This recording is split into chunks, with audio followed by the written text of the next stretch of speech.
the film reunites you with some of the cast members from the TV show. Did you guys have any kind of fun reunion moments or any traditions carried over? I mean, we still had a lot of our our inside jokes that we still I think do to this day, probably to the annoyance of a lot of other people. But I mean, look, it was more of a return to form of like doing the show and kind of having fun and working because we still all kind of kept in contact. We still all saw each other. It wasn't like we kind of went cold turkey right after the end of the show.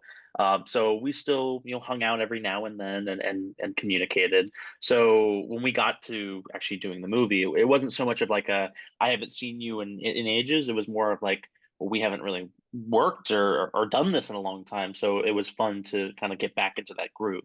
And you're a little bit older now, and your character is a little bit older now. Has your approach changed at all to playing Jasper or acting in general?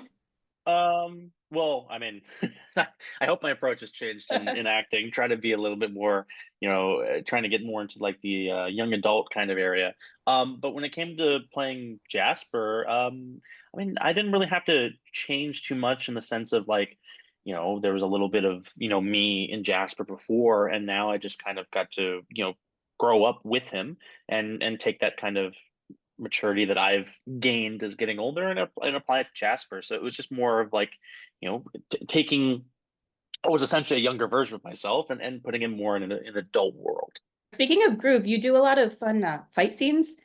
And I feel like your fight scenes in particular, you always have some sort of impediment, maybe, or prop that you're dealing with.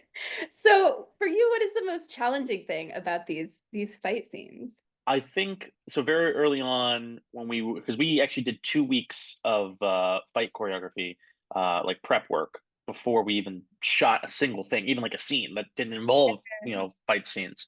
So I know one really big thing, like specifically when we're in the dystopia stuff, was making sure that we kind of had that flow of because obviously I'm asleep, I'm asleep while doing it. So we wanted to make sure that we still kind of had that vibe of I'm not fully there, like I'm unconscious and it's something else kind of taking control. It's kind of like the Ratatouille. There's a rat pulling on the hairs up there controlling the body. So wanted to kind of make it flow with that. That was a bit of a challenge, and we found ways to kind of incorporate it into the different move sets and kind of made like kind of a feng shui of it and kind of like it's kind of a flow rather than it being very stumbly. It very much just kind of it moves kind of like the water. It's a flow.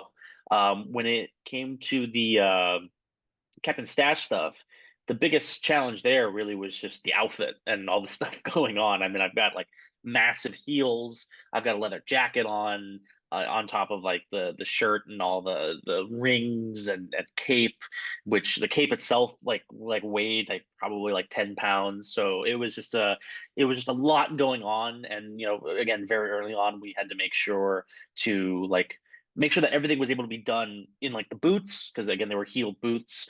They had to make sure I wasn't spraining an ankle and that a lot of the move sets were able to be done with them on. So that was more of like the challenge, and there was more of just like the outfit stuff. And you got to fly a little bit with that one, right? Yes, I did. Got to do that. Really, the only like real time I really got to be up in the air was kind of that entrance. I kind of come down from the ceiling, which was also interesting to do. A bit restraining, and also trying to make sure again everything's very tight. I've got massive boots on, so trying to like move around and like because I come in from the ceiling and I have to sit down. So trying to yeah, trying to get my leg into a position, try to like make sure the cape is in an okay spot. So that was that was tricky, but it wasn't like that only took a couple times, and I mean it was still very fun. It was a very funny entrance thing to do. So I know everyone had a laugh with that.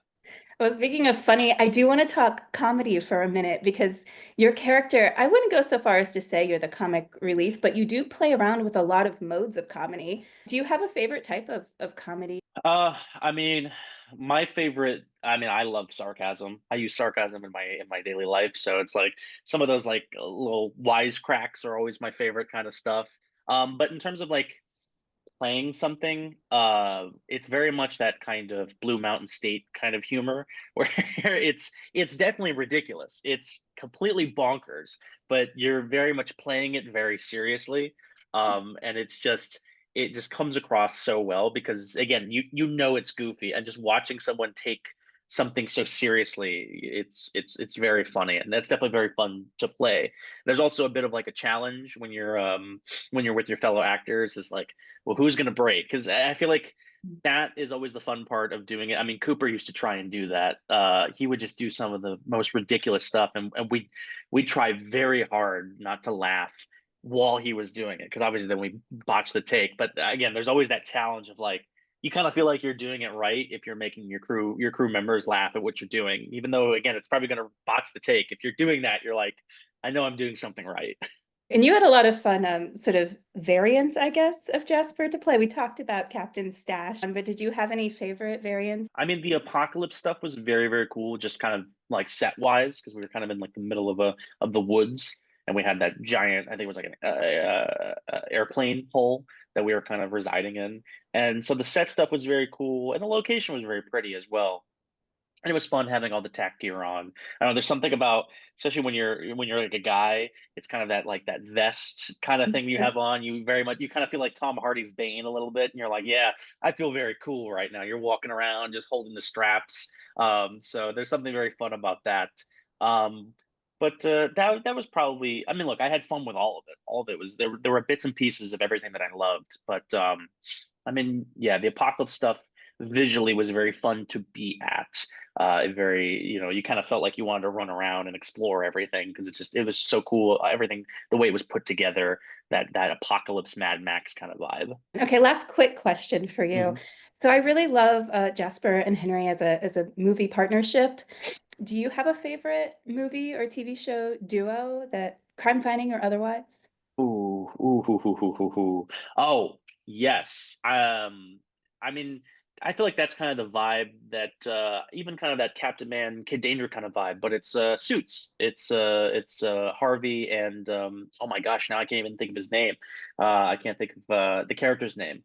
Um, Mike, Harvey and Mike. That kind of like brotherly relationship of kind of like poking fun at each other is definitely like a very fun watch. And I mean, those two made that series very watchable. I mean, they were the series. So that's definitely probably one of my favorite kind of bromances. And again, I think you get kind of vibes of that, especially again that kind of that Captain Man, Kid Danger kind of vibe, like that kind of, you know, over time they became very brotherly, and again, kind of that poking fun at each other, competing with each other all the time kind of relationship.